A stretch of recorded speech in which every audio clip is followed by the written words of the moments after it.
Good evening, everyone. Good evening. I used to be in these seats just like you guys.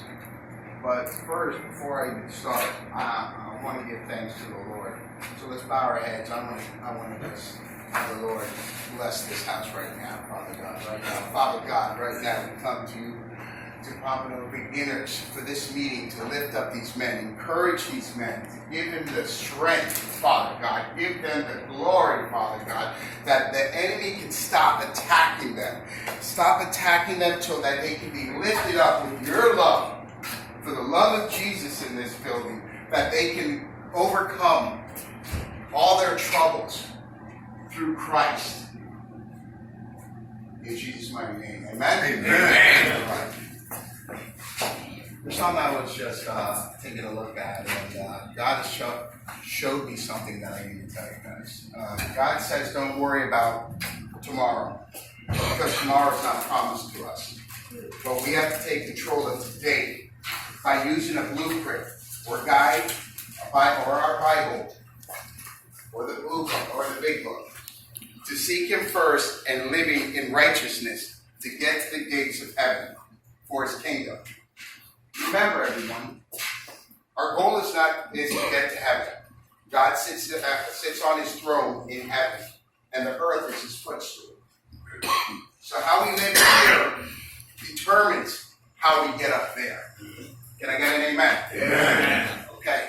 Now,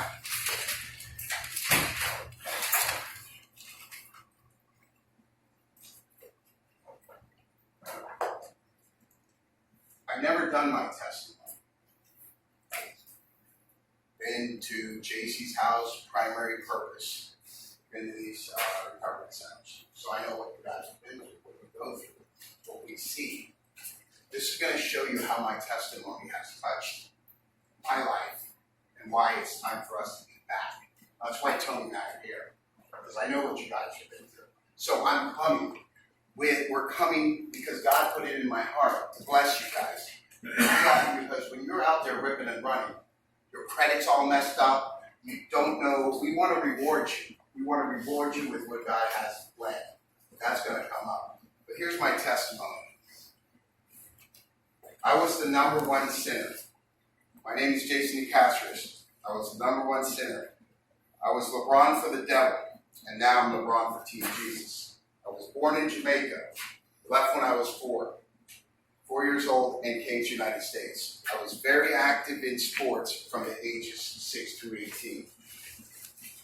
But football, I excelled on the field. This was my passion. I was raised Catholic. My family was always serving at the church. When I was 17 years old, the devil found me. I was in a gang called Evil Nation. We were ruthless. When we came on the scene, the devil used us for destruction, fighting, robbing, and total chaos. I was an altar boy. They were called MCs in those days. But I would split time doing God's things for the church, then jumping back into the devil's playground. We would fight at all the nightclubs because we were controlled under the devil's spell. I would come home from a night out, 4, 5, 6 a.m. Sunday morning, and going to church still from the night before. I would put on my robe, sit next to the priest.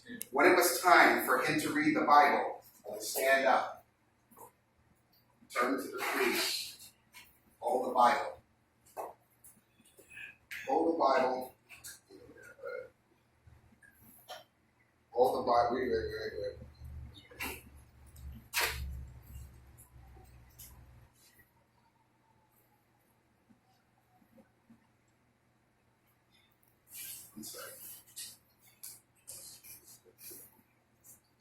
Sit from the night before. I would hold when I was there. Time for him to read the Bible. I would stand up, turn to the Bible, to the priest with the Holy Bible, still smelling like alcohol and weed, with no shame or conscience, while he read the Bible. In February 1990, it was a Friday night, riding around in North Miami Beach, looking for trouble, and we found it. I was with two other evil gang members. We had a problem with another group of guys from our rival school. We didn't fear anybody. We rushed the car and started giving them a beatdown. Then we were done. The driver pulled a gun on us and emptied his clip. I got shot in the leg, and my boys got shot too. We drove ourselves to the hospital, and 2 of us were released, but one had to stay. So I'm 17 years old. I was shot in a gang, and my heart filled with violence, evil, and the devil leading my path of destruction straight to hell. This was an eye-opener that I needed to make a change. So I thought.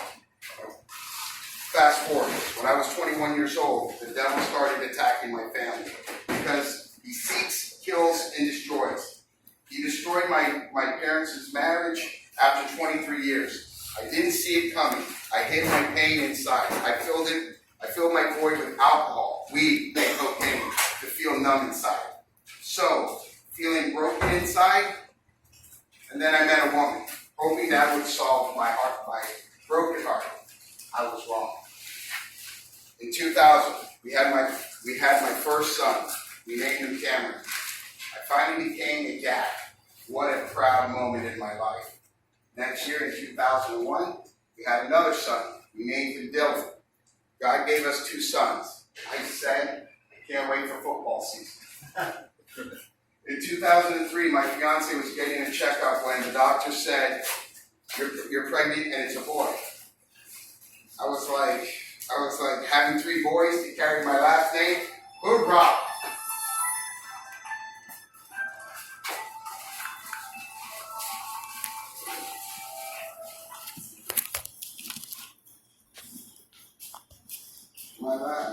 We went for another checkup. But when the doctor was doing the ultrasound, he turns to us and says, you need to trade that football for pom-poms because you're having a girl. We named her Jade. She was an angel, so beautiful and precious. We got 3 gifts from God. What a blessing. Now I have 3 kids, not married, living in sin. But I was selling between 25 to 50 pounds of weed every 3 weeks, cashing out and re-up. I was working as a department manager by day, and at night, still running with the devil by selling drugs. When I got in any trouble, I would take the family to church and pray for my sins, then back selling on the streets. I was addicted to money, power, and greed. That was my God, a.k.a. cash. My relationship of 15 years ended because of our foundation wasn't strengthened with the Lord. It was filled with lies, cheating, jealousy, and distrust. That's the work of Satan. On March of 2014, I wasn't happy, so I left. Gave her the house, got a condo to start my new life. This is where my life changed. I got promoted to an assistant manager, so I got out the game selling drugs. My dirty money I turned into clean money by investing in stocks, mutual funds, and 401k. It was safe. Okay, now I'm single and ready to mingle. Women, and more women. This was my new addiction. But the funny part, I felt I was missing something in my life. Remember, I was raised Catholic, but my father converted to Christianity. He told me, son, people are alive, filled with the Holy Spirit, and it's like Jesus was in the church every Sunday. So the following Sunday, I found a church called Potential. Got there, was greeted by the staff. They had free Starbucks coffee in the lounge. When I entered the service, it was like a nightclub. Then the worship team hit the stage. This was the feeling I was missing, and the pastor gave a powerful message.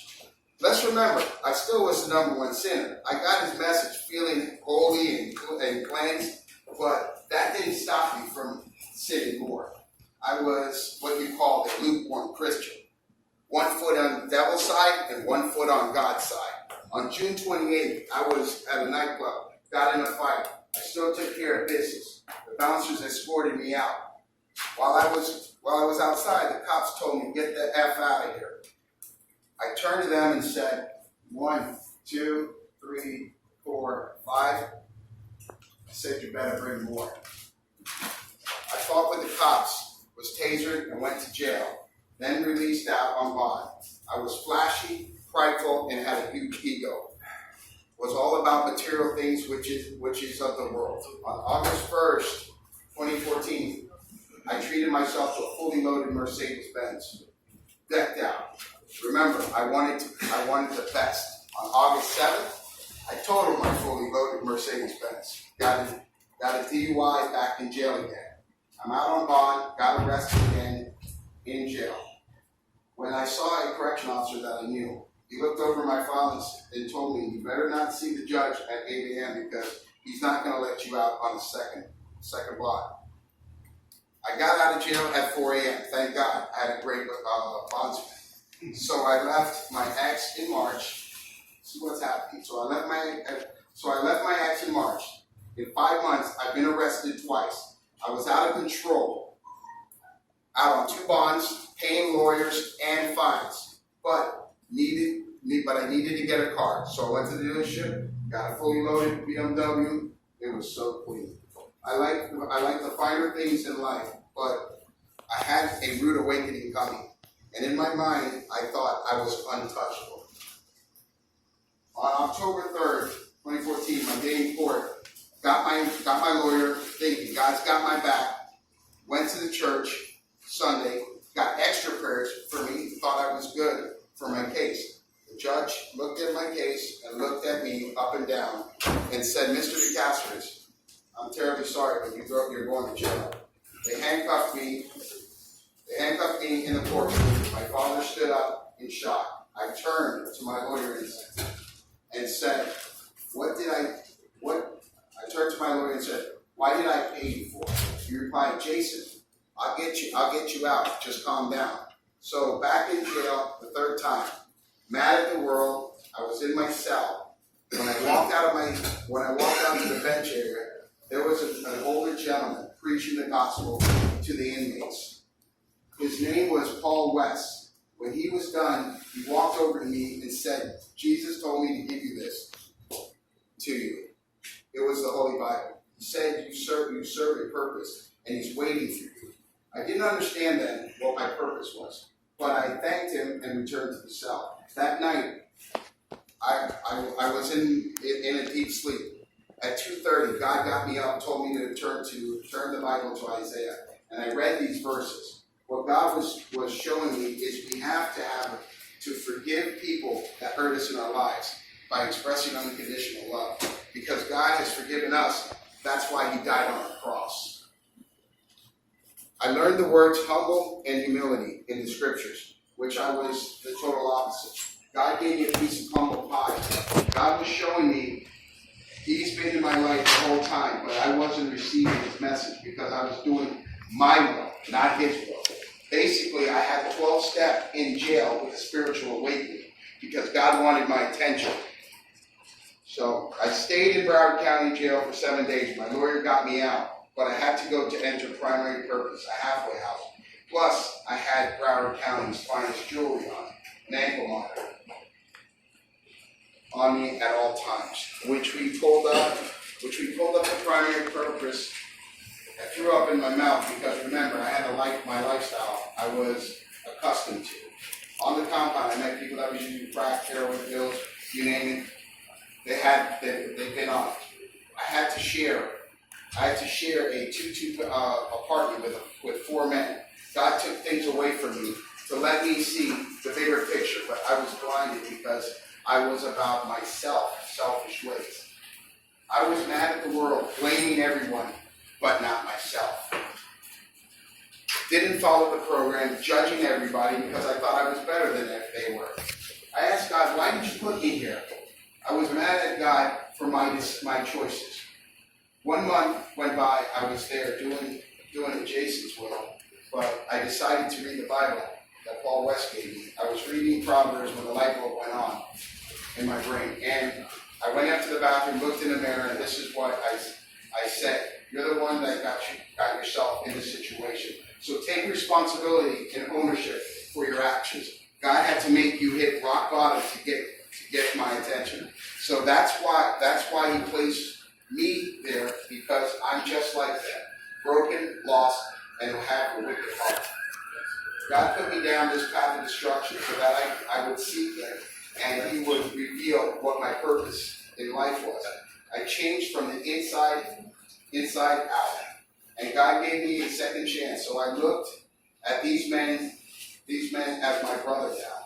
So I became less about myself and my needs by serving these men. I started feeding them, clothing them, giving them rights, and getting them jobs and taking them to potential church.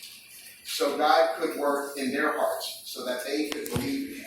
I saw the change in these men when the seed was planted in their life and watched them grow into Christ followers. My 5 months of primary purpose was up. God sent me to another assignment at JC's Recovery. I met Stevie B, John S., and Ray, the owners, which encouraged me to continue to lift these men up through Christ. The same way I served my brothers at primary purpose, I serve my brothers at JC's Recovery now. My passion grew for serving people with a pure heart and love. I didn't judge anymore.